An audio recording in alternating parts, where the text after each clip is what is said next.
From Upper Michigan Source, this is your Sports on Demand for Tuesday, February 20th. I'm Mike Ludlum. The Negaunee girls basketball team had a chance to run their regular season record to 20-0 for the second time in school history. Back in the early 1990s, the Miners were able to pull that off thanks to players like Marissa Delangelo and Mary Ellen Potanen. The Miners are number 2 in the UP Big 5 poll, and last night they visited number 4 Marquette. Ben Smith trying to spoil their rivals' perfect regular season. First quarter, Clara Johnson one way and then the other. Off the high glass and good plus the foul. She added the free throw and a three-pointer to give the Miners an 8-2 advantage. For Marquette, Stasha Warchuk inside the Avery lead. He goes with the left hand off the window. She had a big night with 27 points. For Negaunee, Mackenzie Karki, Clara Johnson, Abby Nelson for 3. Had a couple of those in the first quarter. Points, plenty of them in the first. Claudia Hale drives, rolls it in, and the foul. Redettes climbed within 14-9. Negaunee led 26-14 after one. Marquette certainly made a game of it. Negaunee hangs on to win 72-61, so 20-0. Natalie Bartle had 30 points for Negaunee, 0 in the first quarter. Let's hop in the car and go to Ishpeming, where the Lavender Hematites were taking on Manistee. Katie Lohman the score in the third quarter.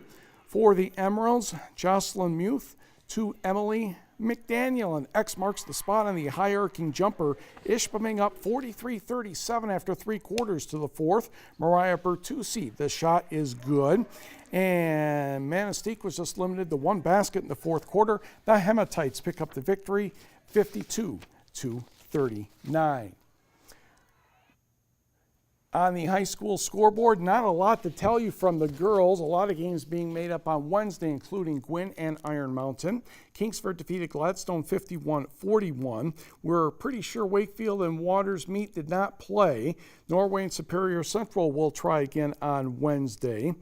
Did not hear from Brimley and Rudyard, so we're kind of guessing that one didn't happen. Newberry and Cedarville will also try Wednesday, and among a number of games.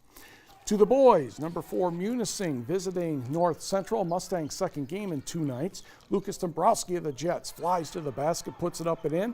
He had 15, 21-17 after one. To the second, Noah Gozinski gets the pass from Hunter Riley, knocks down the triple. He had 22, Jets up by half a dozen. Alec Blank will look his defender in the eye and take him right to the basket, flips it up and in nicely off the window. He had 11, Mustangs within 4. Jets keep going inside. Trenton Schaff and 1. NCA has a 40-35 advantage at the half. To the second half, Cade Contreras will make a nice spin move and score. He had 21, but the Jets pulled away late to win this one by the count of 72-56. On the boys' board, Mid-Peninsula and Stevenson did not play. Not sure that one's going to be made up. Matt Ojala had 30 for Calumet. Copper Kings get revenge on West Iron County, 58-46. Bessemer a dozen better than Ironwood, 55-43. And Escanaba scores the last 12 points of the game to beat Gwynn, 69-58. Model Towners Tucker Taylor, 25 points and 12 rebounds. Dollar Bay and Hancock may or may not try again. Rapid River defeated Big Bay to knock 81-46. 2 games were played in Baraga County. Ontonagon visiting Lance. And the Purple Hornets start the second half on a good note. Alex Kissel for 3 from Zach Santa Regret. Purple Hornets trail by 1. Alec Ryala next will get the ball and find a path and floats that one in. And Lance has a 1-point lead. Gladiators would settle down, though. Tanner Balcom would find Ed Polakowski for the long 2. And then Balcom will dish to James Dimitrovich, and his attempt from 3 will be good. Gladiators able to hold off the Purple Hornets 56-51. Let's go to Baraga, where the Vikings were entertaining the Chassell Panthers. First quarter action here. Dominic Ripley, a nice post move, puts it up and in to tie the game at 2. Panthers come back. Abe Gockenbach to Blade Warren, and this one's good for 3. The Panthers off to a good start. They're up by 3. Then Warren has another look at it. Grant Hokinson will get a rebound, and he will gather it in and flip it up and in off the window. Panthers now up by 10, and they go on to win 62-49.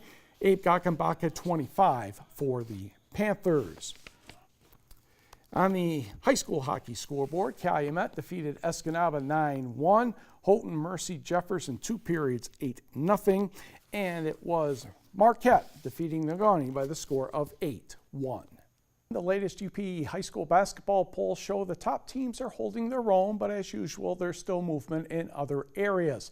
Take a look at the girls' Big Five. St. Ignace really did lose over the weekend to Detroit Edison. Many experts say Edison is the best team in the state regardless of class, so the Saints are still number 1 with 4 first-place votes. Number 2, Negaunee visits number 4, Marquette tonight. Ishpeming is 3rd. Westwood is 5th. West Iron County, Houghton, and Sault Ste. Marie also get votes. On the Little 5 side, Munising and Chassell still split the first place votes with the Mustangs 1 point ahead.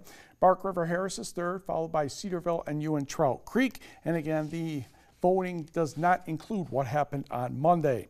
On the boys' side, Iron Mountain number 1 with all 5 first place votes. Then it's Gladstone, Marquette, Escanaba, and Ishpeming. And West Iron County, an honorable mention. Gladstone and Marquette tied for 2nd. And in the Little 5, Dollar Bay still 1st with Rapid River, Ewan Trout Creek. Munising is 4th. Cedarville 5th. Munising visits North Central tonight. And Forest Park is an honorable mention. Both Michigan Tech and NIMU basketball teams, along with Lake Superior State's men's team, have qualified for the GLIAC postseason tournament going into the final weekend of the regular season. For the Wildcat women, it's a good reward after playing without a number of starters this season. And even better news, the Wildcats won't have to play undefeated and defending national champion Ashland in a GLIAC quarterfinal like they did 2 years ago. Yeah, I'm just happy I'm not going to Ashland. All right, it was either 1 through 7 or 2 through 7 or 9. All right. No, it feels good because we you know, down the last few games we've had to earn that spot so that we can you know, give whoever we play, whether it be Grand Valley or Michigan Tech, you know, the best game that we can possibly give. The Wildcats did suffer a couple more injuries over the weekend. Guard Elizabeth Lutz, who scored 19 points against Lake Superior State and 14 against Ferris State, will not play this weekend. And Aaron Honkala is on the concussion protocol.